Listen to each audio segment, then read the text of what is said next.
The historic Louis Emerson House in downtown Phoenix has been around since before Arizona was officially a state, but soon it could cease to exist. And ASU has filed an eminent domain lawsuit to take ownership of that property. They want to build a new medical school on the land, but the owner and the man living there say that they are not going quietly. Fox 10's Taylor Wirtz is at the home now with more. Taylor.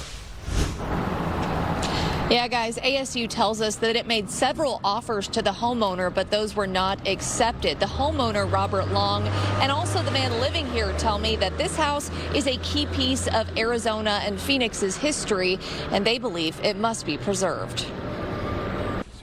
Barry Schwartz has lived at the historic Louis Emerson House on 4th Street and Pierce in downtown Phoenix for 8 years.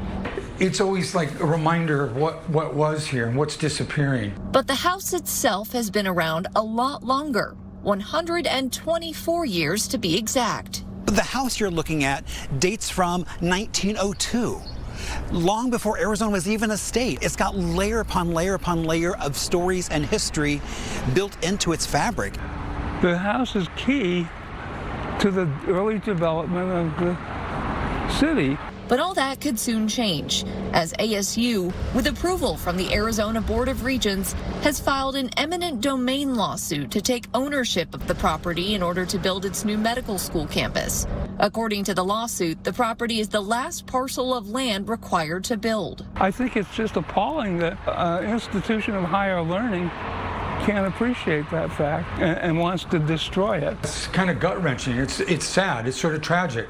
ASU told us in a statement that it made several offers to owner Robert Long to purchase the land and even move the house, but they were not accepted. Schwartz says Long turned down the previous offers to sell to ASU, including the first offer for $199,000 and a more recent offer of $999,000, which they claim wouldn't be enough to cover the cost of moving the house, which was already moved once years ago. The two tell us they're not going down without a fight. They have this motto called, the future begins here. Well, there's no beginning of the future without the past. Schwartz has started a petition in an attempt to save the house. We put a link to that with this story on fox10phoenix.com. In the meantime, according to the lawsuit, the Board of Regents has instructed ASU to keep negotiating with Robert Long to see if the two can come to some sort of agreement with all this. In downtown Phoenix, Taylor Wirtz, Fox 10 News.